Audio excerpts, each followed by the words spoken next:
Hey guys, it's Megan.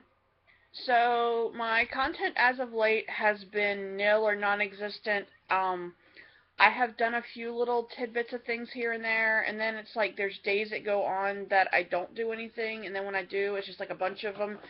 Basically, I could sit here and talk to you for an hour about a bunch of different things and just like randomly cut the videos so that I have multiples. That was never how I intended my videos to wind up. So I'm going to try harder because my viewership is down, and in a way, I mean, it's understandable.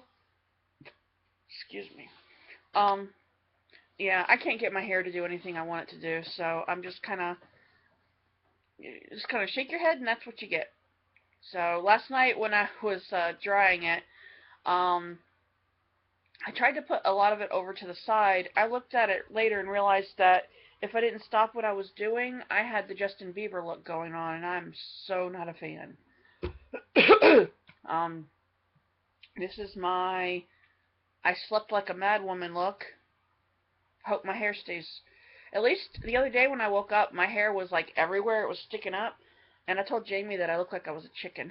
And I almost sent him a picture of it at work, but I was afraid that one of his coworkers would see it and get a little frightened. So, I didn't.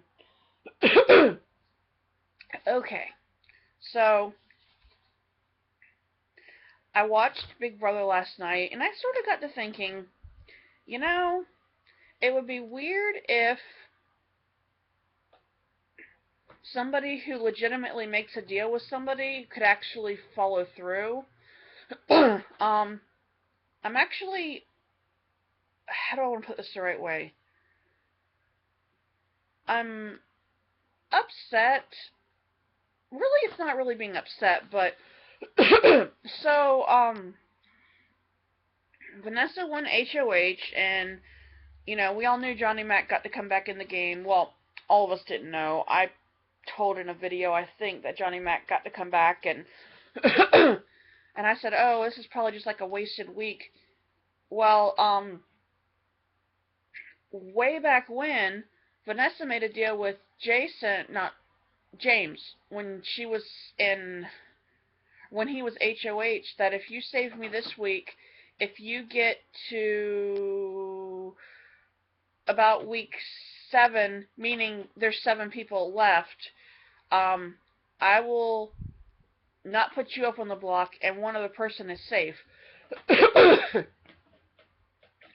So James and Meg are a cohesive bond and they're working together, which isn't a surprise to anybody because you need to have somebody in the game. If you're all alone, like, oh, I don't know, Steve became, and then Johnny Mack, and I don't know if Steve and Johnny Mack have formed something. If they did, good. I mean, there's so many alliances that come and go that you wonder about. Like, you have the, you used to have the Sixth Sense, then you have like the Scamper Squad, and then you have Alston's Angels, and then you have this, and then you have that, and then you have, well, James should have gone to Vanessa, said, hey, look, you made this deal with me, yada, yada, yada, therefore, I expect you to honor it because I honored my part of the deal. Well, he didn't do that. So come nomination ceremony, when Vanessa turned that key for person number 1, guess who went up on the block? Meg. Which, she's upset. And then the second one was James. Okay, now we have the power of veto to come up, and if one of them win the power of veto, then they can pull themselves off, or they could choose to pull the other one off and let Vanessa put somebody else up and then hope that other person will actually go home and they'll get to stay. Now, that's a tricky move because it could be a backwards way of getting you out when you think you're safe and you're not. Because you're never safe. The pawn seems to never be safe in this game for some reason. Well, I think Vanessa probably put them up. She was already thinking about going after them because last week she went after Steve and Johnny Mack, and she wanted to stay loyal to the twins and Austin, which they need to break that up anyways. I'll get back to them in a minute. But we kind of had a moment where Meg and James were up to talking to her, and she said, you know, I'm thinking about putting this person up, and which one of you would like to be a pawn? And it got into the put him up, or him saying James saying put me up, Meg saying put me up instead of James, James saying no, put me up instead of Meg. Meg started crying when she's talking about it. Vanessa describes them as an old married couple, and it was just, how do I want to put this the right way?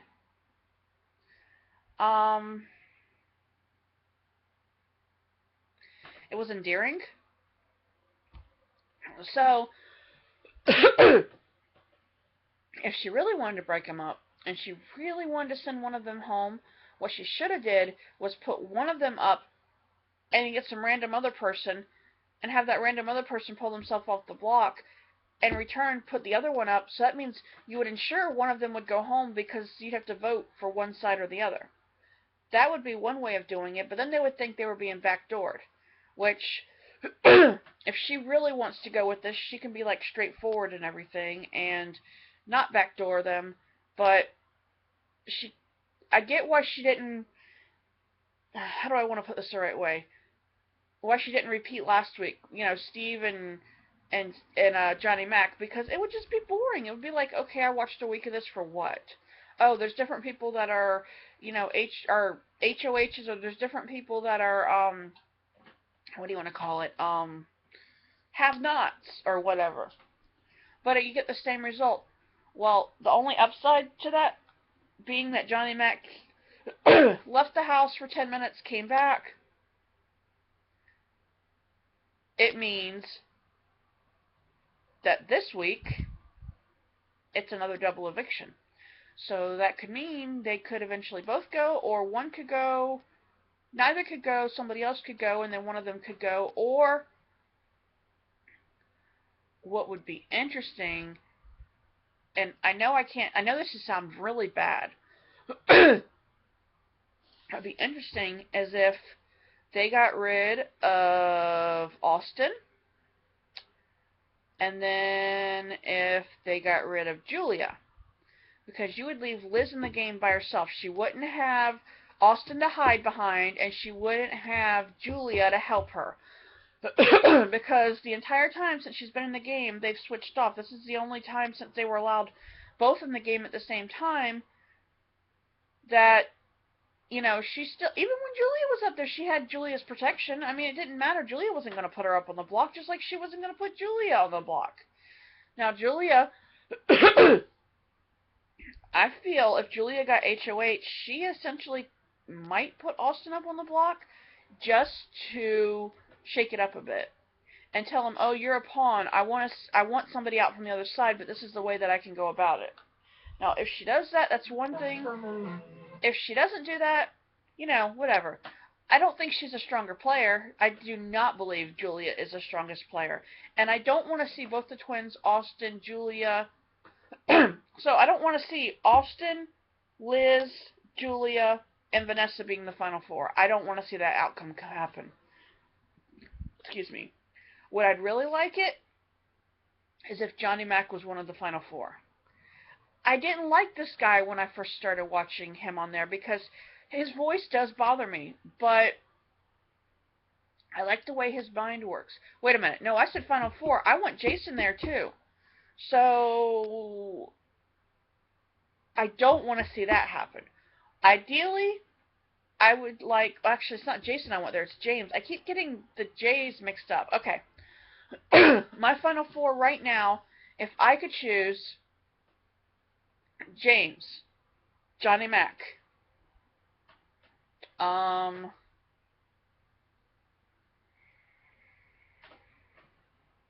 thinking about the other ones that I feel like might be a good plan.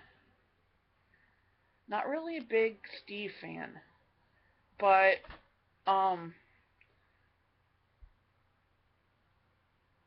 unless somebody makes a big move, Vanessa's going to be part of the final four. But I did want to see Austin, but I don't want to see a Showmance. I don't want to see, you know, James and Meg and Steve and Austin as the final four. nothing against Meg. She's, I think sometimes it looks like she's too hyper or she's not. It's like something's a little off. Like they give her too many uppers or too many downers. I don't know. Or maybe she's just always that way. But from her video that she was doing, she was kind of bubbly. But they nicknamed her Grandma. So let's get back. We have Johnny Mack, James. Yeah, I got that one right. Um,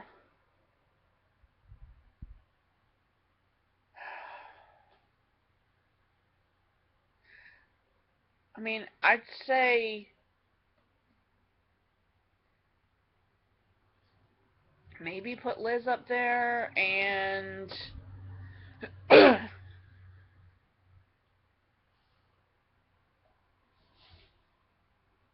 I don't know, Liz. I don't think it's going to be Johnny Mack, James, Liz, and Julia. I think somewhere along that line, unless somebody does a big plan and Vanessa doesn't get out, that they get Vanessa out. Vanessa, Johnny Mack, James, Liz. It's not who I wanted to be in the Final Four, and if I had to choose from the beginning of the game, I could probably go back in one of my old videos and look and see who I did choose, but Austin, I like him from the beginning. I really do. And I don't hate him, but what I don't like about him is he's become boring. It's like it's the same old. He doesn't change up what he wears. He looks like he's always wearing the same exact pair of shorts. Which when do you do laundry? Maybe on those days when you're dressing in regular clothes for the camera. Um, from what I found out last week, was it last week when Zingbot came through? That he mentioned something about Austin having a girlfriend outside of the house. Now, when Austin talked about it, he referred to this girlfriend as an ex. Now, if she's not really an ex and they are still seeing each other, then he's found a new girlfriend in the house because he's just asked Liz to make it official. And she said yes. And then in her diary room, excerpt, she said he better break up with the one that's out there because he can't have two girlfriends. I don't know if I want to say that in that way because it could be she's just a summer fling and he's going to go back to the girl, or he could be legitimately wanting to start a relationship with her. Now, in the beginning of the game, before, everything gets serious and people really meet, they're like, well, Showmance could be in my repertoire or my arsenal of things, and if that happens, that happens. Well, yes and no. You can't say, I want a Showmance, and then whether you like the person or not, just make it work for the cameras, and then off camera you're like, don't come near me, because you're not going to make it believable. Because then you have to have the other person in on the deal too, and how are you going to do that unless you whisper in their ear, hey, let's pretend we have a Showmance and make it believable? Because at some point, if you're pretending long enough, you're going to fall for the person. In my opinion, I can't pretend to be married to somebody or pretend to date somebody and not start to have feelings for that person if I see characteristics that I like. So I don't see Liz and Austin outside of the house from two different worlds. I don't know if they can make it work. Maybe there'll be one of the rare couples that can, but it was not my setup. Now, I could have seen something maybe start between Becky and Johnny Mack, but then it was like they were just too good of friends. And the whole Shelly and Clay stuff, well, Shelly and Clay, that was kind of cute in the beginning. I'll give you that. I scratched myself. I didn't draw blood. I'll give you that. Because in the beginning, it was kind of cute. She was smitten by him, and he was feeling... But then they just got boring. And that's what happens with these showmances on there. It's like you see Austin and Liz, and everybody's laying around because there's nothing to do. So Austin and Liz are laying in bed together, and you see that, and it's like, whatever. Because both of them will make sacrifices for the other, unless Austin is playing Austin in the bed and Judas in the game, but to me it doesn't appear that way. When you have a showmance, you make sacrifices for somebody else because you want to prove to them that they mean something to you. Relationships, the same way. Alright, say that, let me use me for example. Say that Jamie was working for a company, and actually this situation almost happened. And they ask him or make him go to another location that is either out of state or out of the area or even on the other side of the country. And they have him help out because he works at a glass service. He works in a warehouse. They sent him to another warehouse during some bad storms that was in an area. No, he went before that. He went to help another warehouse that had gotten overwhelmed with shipments and people getting fired and quitting, and so he went to go basically whip them into shape, get the warehouse like it's supposed to, get the shipments put away, get the trucks being out to deliver the parts to the neighboring areas, and basically he was gone for almost a week. And while some people say, oh, just that's not very long, well, before he came back, they offered him a job out there. And we weighed the pros and the cons. Now, if we were to move up there, for one, I know a sacrifice for me would have been I wouldn't be able to see my immediate family very often. I don't see them, but sometimes I see them a few times a month. Sometimes it's several months in between visits. And Christmas is usually a big thing. We go to my parents and my siblings come over and we exchange presents and have Christmas dinner and visit. And then, Thanksgiving we do, minus the presents, we do the same thing. And it's just one of those things that I've been doing since since before I moved out of the house. There was only like a couple Christmases that I didn't actually go over there for that. One Christmas when I was married to my ex-husband, I don't know if we went over there. I think we went over there like early and we exchanged gifts, or we may have waited to another day because I was sick. But actually, I believe that I went there every year. There was one Thanksgiving I missed in the middle of my divorce, and it was just because I was seeing somebody. But back to what I was saying, and that really wasn't that good of a Thanksgiving, honestly. I tried to make sacrifices for somebody who wasn't willing to make sacrifices for me. So, back to this. Okay. You have feelings for somebody, so you make sacrifices for them over your game. So, if you think you're going to be put up on the block, you're going to do anything to help. If you and them are on the block, you're going to do whatever you can to help them because you're not going to campaign against them for you to stay and them to go. So, the job that Jamie got offered, he came back from the trip, and it was rough at work for the next couple weeks, and he was fielding whether he was going to take it or not. And when the pros and the cons got outweighed, looked at housing in the area, looked at how hard it was to try to make certain things happen, looked at logistically and everything, and it looked like we were going to take it, and then realized, wait a minute, you're moving me up here. This cost of living in this area is higher than what I'm at now, but you're only going to give me, maybe an extra 50 cents an hour to go up there. Your warehouse is bigger. I don't remember what the amount was. It wasn't much. Your warehouse is bigger, and you're going to give me more responsibility, but you think that's a good amount. See, we had a number, hey, we won't go if it's anything less than this amount, because you look at the money you have to pay out for this, and this, what you're not paying for where you're at, it weighs on you. We're fortunate where we're at to be in an area where we haven't had to worry about you know, this, and this. Like, you know, we've got our bills set up. If we go to this other place and move, I don't know anybody out there. Not to say that I can't meet anybody. I'm a former military brat, dependent. You know, I learned to go with the flow. Don't know anybody out there. Don't know anything much about the area except for it's busy.